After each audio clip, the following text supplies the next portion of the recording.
And yes, there is darkness in America right now, but there are also points of light, and all of you are points of light, and we have joined together here today, and I know that people are going to hear what we have to say, and they're hearing us all across the nation. But a point of light took place in Georgia last week when we were headed toward that tyranny, when one person said, "We don't want to see the Bible in any public facility." We had a governor that said, "That's right. You're going to remove that? Well, not in my state." We had a governor that stood up for the Constitution, and he has stood up for the Constitution time and again, and that is why we were proud back in January to present him with the Constitutional Defender Award, and he has joined with all of us here today to speak about what is happening with the IRS and our government that is out of control and oppressive. So please welcome the governor of the great state of Georgia, the Honorable Nathan Deal.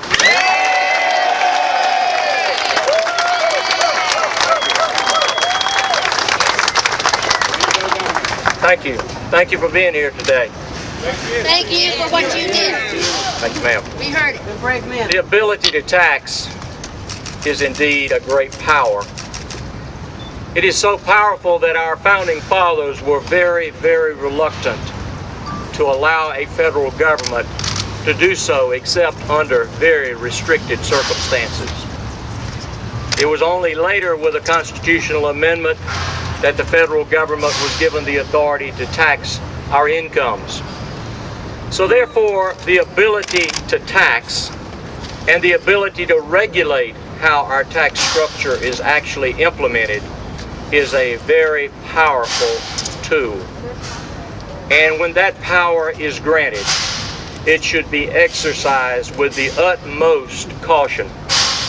It certainly should reconcile its use with other constitutional rights, specifically those that are granted by the First Amendment to the Constitution, the right of freedom of speech and the freedom of the press.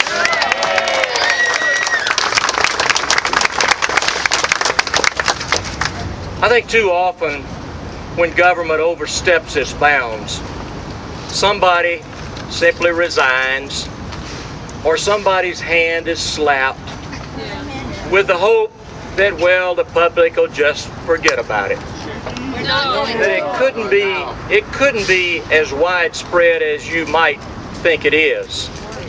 I don't know how widespread it is. I think that is going to be up to our members of Congress and their investigative powers to determine that. But I do say that if you, as citizens of the state of Georgia, don't have anything to worry about at the state level, we are not going to audit your tax returns nor anything else with regard to our power to tax based on who you voted for or what your political beliefs are.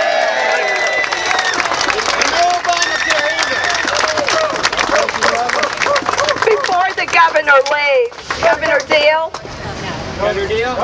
Deal, I want you guys to know, with the governors, so-called Republican governors across this nation that claim to be conservative, bow down to pressure, they decided to implement the Obamacare health care exchange and expand Medicaid. Georgia had a governor that went on Neil Cavuto's show and he said